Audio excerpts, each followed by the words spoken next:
All right, we got an interesting one for y'all boys today. We got In Defense of the Akatsuki. This is from the dog, the Amagi. Um, haven't I normally watch like his what ifs.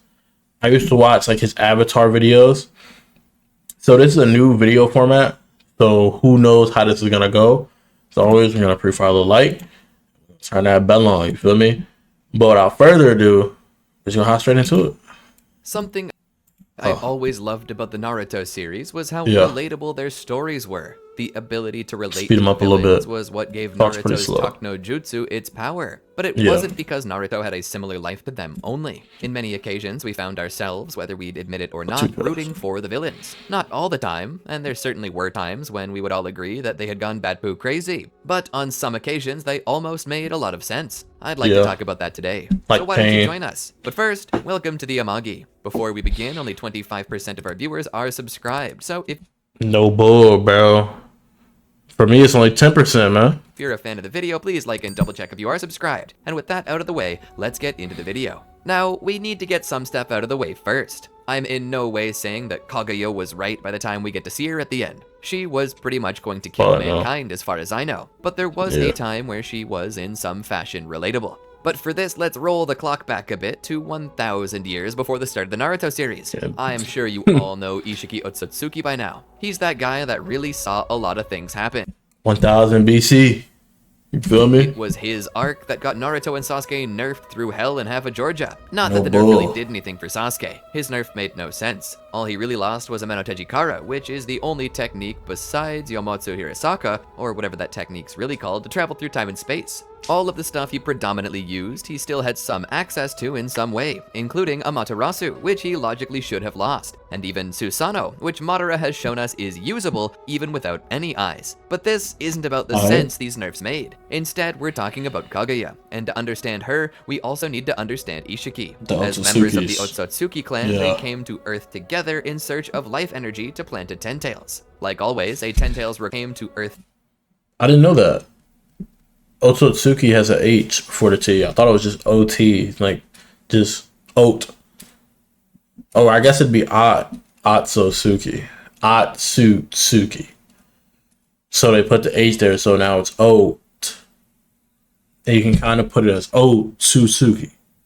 together I in search see. of life energy to plant a Ten Tails. Like always, a Ten Tails requires an Otsutsuki sacrifice to become a god tree, which is why Yeah. most Otsutsuki travel in packs. A higher ranking Otsutsuki and a lower ranking one. Ishiki was the higher ranking one, coming from a more powerful branch And in the Kaguya clan, was the while lower ranking Kaguya, one. the one we always perceive as some goddess or God princess, tier, was yeah. technically just Ishiki's maidservant. But as they went to cast the infinite Tsukiyomi, Kaguya decided to betray Ishiki, and use him to feed the Ten Tails instead. However, she did something strange. Instead of taking all that power for herself, she actually let the Ten Tails sit alongside its chakra fruit to explore the world. While we know Naruto said he couldn't relate to her in any way, the only way that makes sense to me is that she's just an alien creature to him. Because there's no way on Yeah. Earth you can say that there's nothing good about Kaguya, considering that she literally chose to protect mankind and live among like, them a instead bunch of of years, immediately yeah. sacrificing them on the altar of her own power as later on she would. Traveling to the land of ancestors, she found herself taken in by the Emperor. She seemed to enjoy living among the humans, and was even given a hand bared children, bro. who she seemed to care a lot about.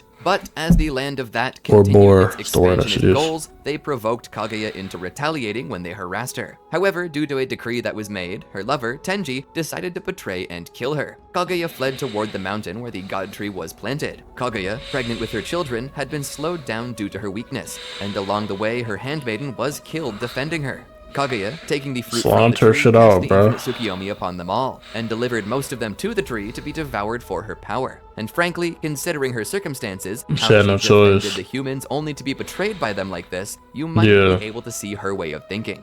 Though it's not excusable to end a whole race for the mistakes of one group, so that is definitely evil. And guess what? Kaguya apparently thought so too. So she released some of the humans and cast a had genjutsu nothing on to do them with that they it. might forget what they'd experienced. She then ruled That's so crazy, bro. I didn't notice. Like, I haven't watched Shippuden in so long. It's like some of these details aren't pulled together, and I know at least the Otsutsuki part with Ishiki is covered in Boruto, of course, which I with haven't an iron seen fist, in its every entirety. so often sacrificing people to the god tree. But her reasons for this were well known. The Otsutsuki were coming, and Kaguya was afraid. She needed both power and an army to stand against them when they arrived, and that was why she was doing this. Even Hagoromo admitted that what she was doing was out of fear. But the whole idea was that, even among the Otsutsuki, despite being raised to seek godhood like Shibai, who they were possibly searching for on Earth, she neglected that to save the lives of people on Earth. Like, yeah, she was a monster, but compared to her own people, she's a saint, and all things considered, you can kind of understand why she ended up the way she was. Now, does this mean she was right to do what she did in the end there, planning to absorb everyone? No, not at all. That's inexcusable. But I just sort of give her over to insanity at that point. I mean, for a woman who keeps getting tangibly betrayed by the people closest to her that she's trying to protect, you might understand where she'd reach the limits of patience. But really, she's the lowest on the totem pole of people with reasons and some level of defense. Besides, whether you technically call her a member of the Akatsuki is questionable. But considering her will was basically solidified in a Black Zetsu, and Black Zetsu basically created Madara and the Akatsuki together, I feel like I can count her. I mean, after all, she did possess Madara and Obito. Slime the fuck out of that nigga Madara. Madara and Obito. Madara Uchiha and Obito Uchiha are two very similar cases. A reasonable crash Madara out. was born during a time of never-ending war that his... I don't know about Madara, because he wanted to box Hashirama. I think it was more of like a Goku thing. He didn't care if people suffered if it meant, like, you know. But I could be wrong. But I know for Obito, it was like simp reasons, as people would call it. But to me, I do feel like it was a reasonable crash out. It was like the world is like just falling apart, and despite us being not only prodigies but people that are supposed to be important to that world, we're unable to make any change, and that's what we're supposed to be able to do. And it's just like this continuous cycle of hatred. So it's like at the end of the day, he was striving for what Naruto kind of strove for. He just didn't go about it the same way.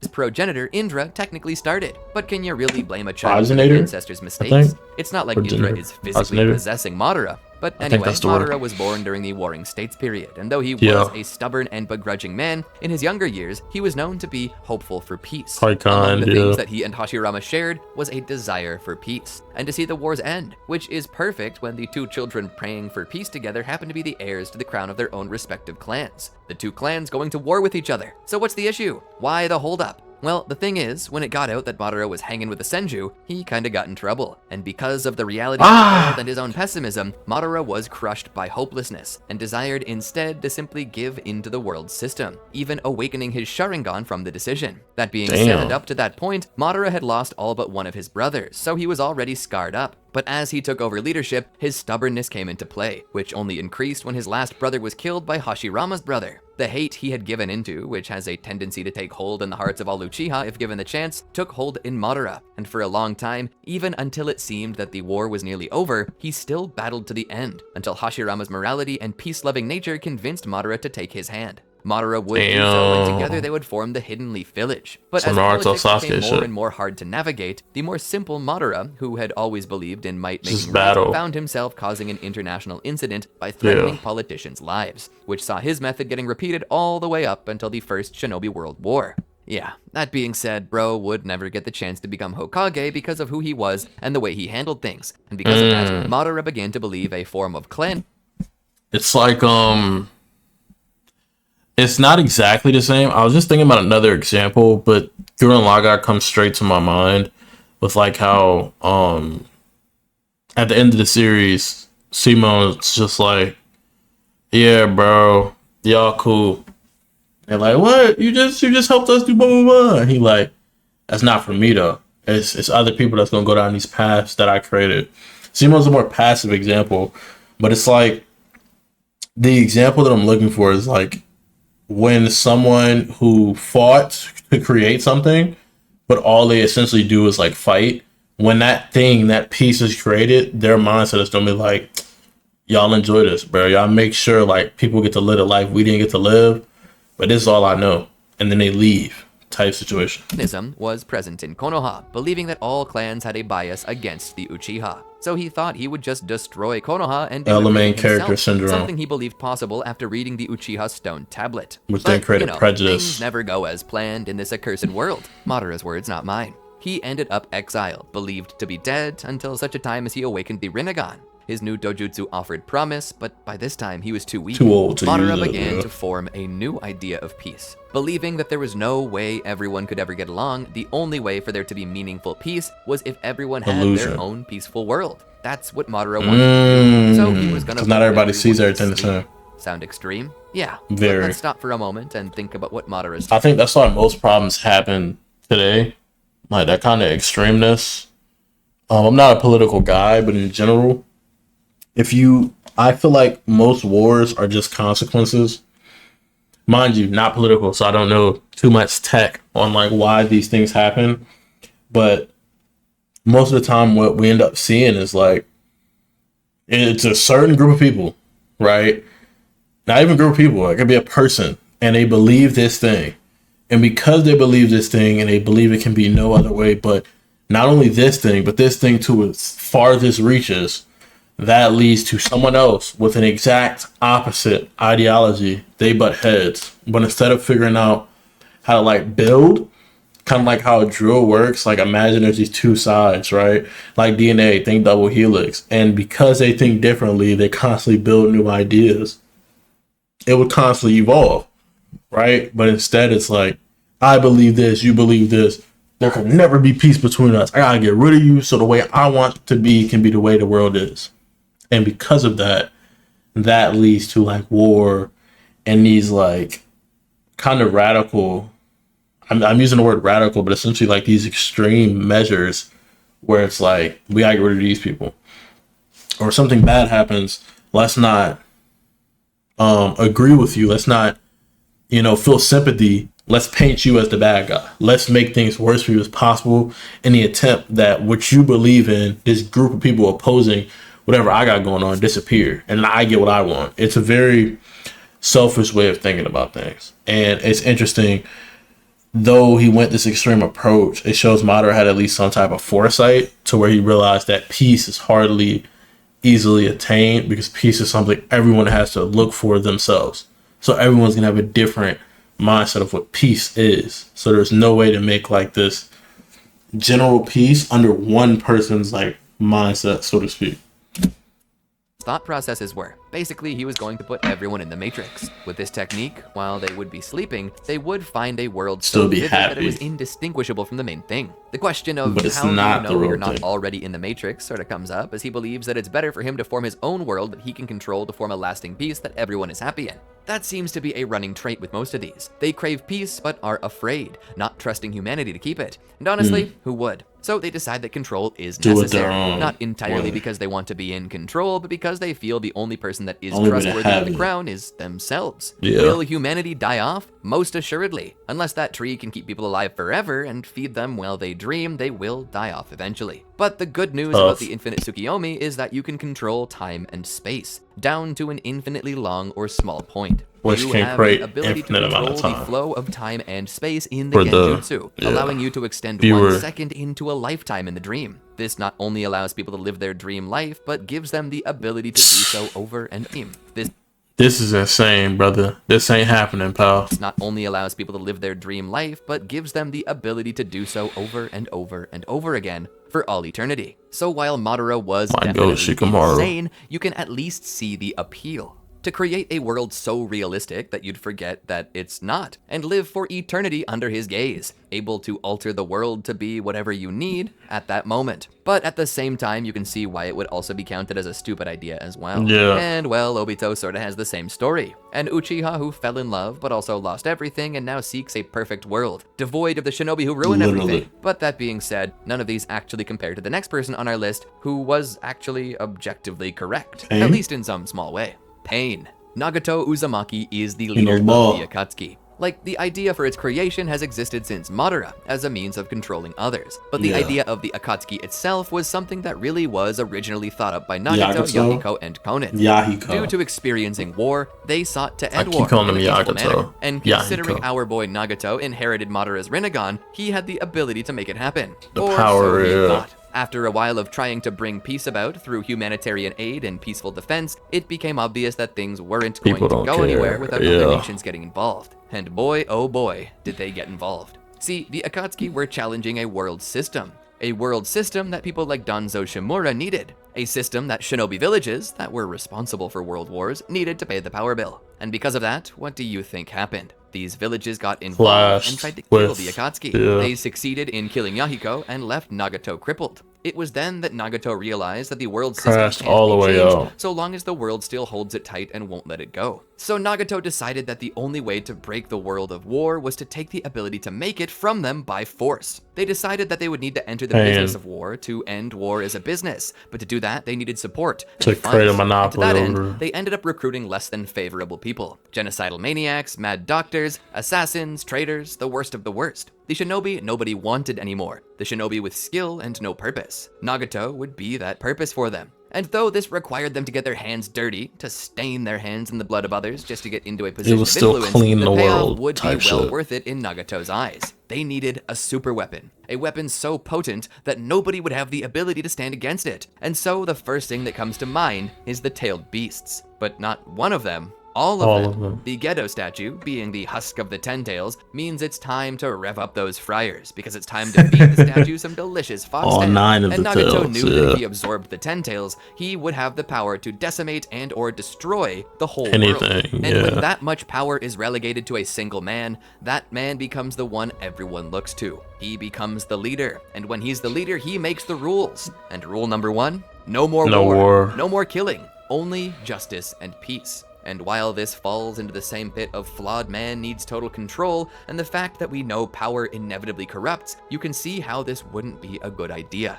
At the same time though, it seemed to be the only option. No doubt the Naruto world will inevitably be thrown into a new war. Because it's hard to when you have a peaceful goal, it's hard to accomplish what you're looking for, because to go about peace, there's 2 ways. There's through peace and there's through violence.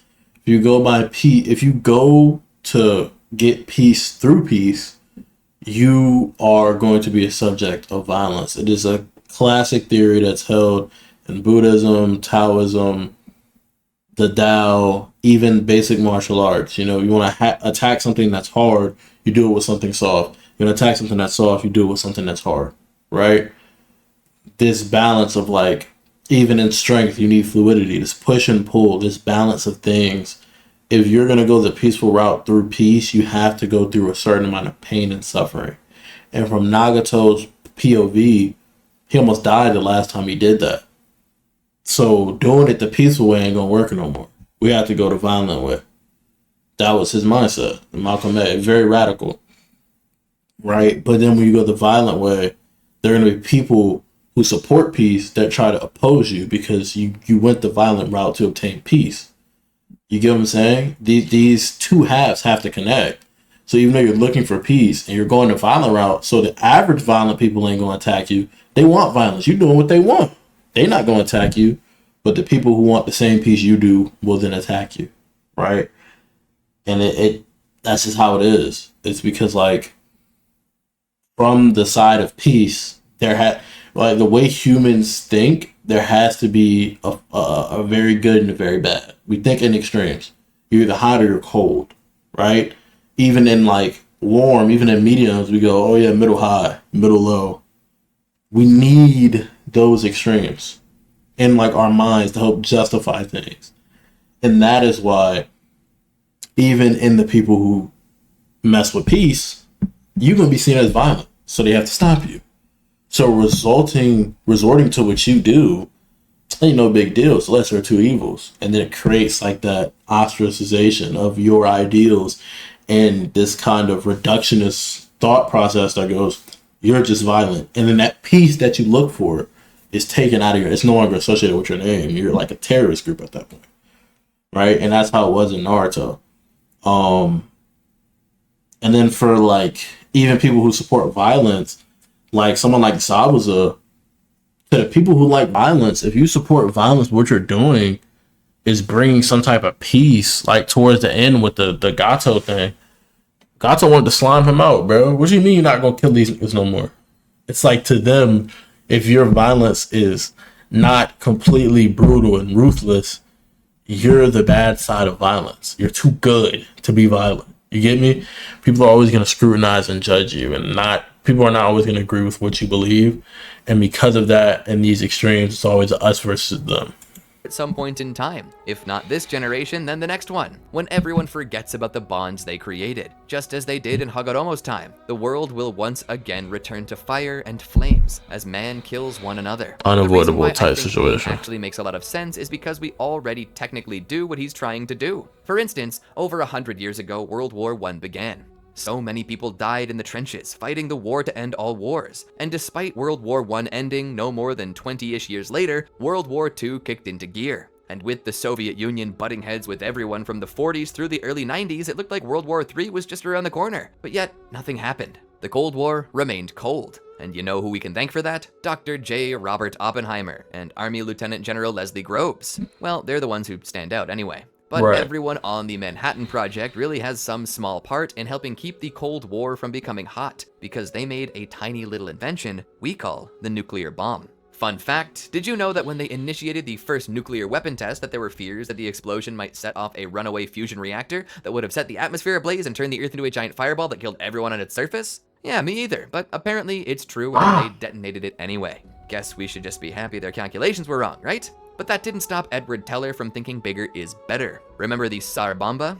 The Soviet Union's nuclear weapon, the Tsar Bomba was a 50 megaton nuclear weapon and is known to be the biggest nuke ever tested in world history. Edward Teller's weapon that he announced plans to build in the mid-50s would have been a weapon with a yield of 10 gigatons of TNT. For reference, this bomb would have been 200 times stronger than the Tsar Bomba, and was tentatively nicknamed the Backyard Bomb. Why, you may ask? Well, Teller believed that the largest nuclear weapon ever to be built would need no method of delivery, and could be detonated from your anywhere, because if the weapon is to destroy the entire world, there's no need to take it anywhere. Just blow it up in the backyard and everyone dies. This weapon was supposed to create a fireball up to 30 miles in diameter that would incinerate anything within 250 miles of the explosion. It's believed that it would have created at least a magnitude 9 earthquake, and it was believed and then it fries people that have nothing to do with what you have going on. That everyone around the world Nobody would be able wins. to hear it regardless of technology, and cast the planet into a nuclear winter in which most life would die. Yeah, this dude was a nut, and we sent him lots of money to help make his dreams into reality. The bomb never got built, but it goes to show just how far we were going with this. Why am I bringing this up now? I'm telling you this because there's no way on earth that you think Payne is any more crazy than Edward Teller. Bro was making the 10 tails of all bombs. The point is, war is a natural part of human nature. We hate it, but it's a part of us. And because we are imperfect creatures, the best we can do is make scarier and scarier weapons until eventually the thought of forcing a fate on someone you wouldn't wish on your worst enemy gives you enough pause to think, I don't want to do this. Yeah. That's literally what Nagato was doing. Call him a terrorist, because he was, but he was a believer in deterrence, thinking it was the only way imperfect creatures could ever achieve peace. Oh, and like Teller, he also believed he was God. So, yeah. Nuts! So, criminy. I think I stumbled into an information hazard. I knew we as a race were wacko, but this was flat out terrifying. Thankfully, the darn thing never got built and never will. That's the end. That's just the point. To some degree, this is the only way for peace for an imperfect society such as our own. To create something so scary that nobody has the guts to use it. The peace question is one that is hard for mankind to answer. And the fact is, whether we you see what I'm saying? That goes into that, there being, two sides of something. You want to create something so dangerous, so violent, that we don't want to use it. Because then we go, whoever uses that is the worst of violence. I don't want to be that guy. It's come on. The violence, discrimination, all of that stuff would still exist. People are just going to, push the line to where, they'll never use this term. That's the problem. It's because we are unaware. You have to elevate your consciousness, not to sound like a hippie, but you have to elevate your consciousness to the point where you can understand that things do work this way, right? And the only way to kind of pass it is to understand that that's how it operates. You can't control something that you don't even understand. And as Einstein said, we only understand the things we understand in the ways we understand them. And it sounds like a bunch of loop-de-loop conversation, but you don't know that 2 times 2 is 4 if you don't know that 2 plus 2 is 4. You can only understand the things that you understand in the ways that we currently understand them, right? So when it comes to peace, we don't really know what peace is. You know, we know what violence is. We know how bad violence can get, and that's why in our mind we go peace is a good option. But we haven't fully like thought, why is peace important? What does it lead to after itself?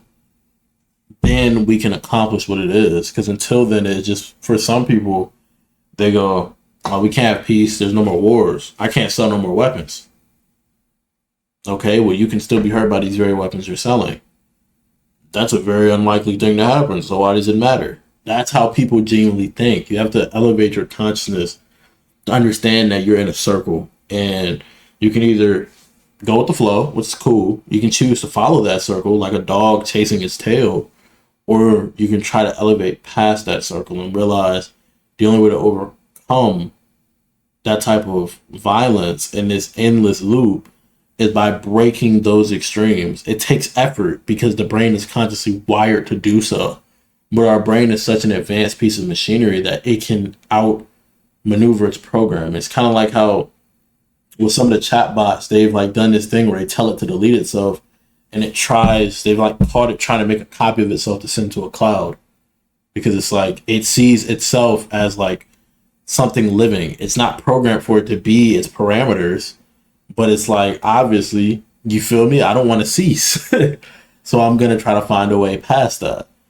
So similarly, our brain is able to kind of evolve past programming. We just have to put the effort in and elevate our consciousness.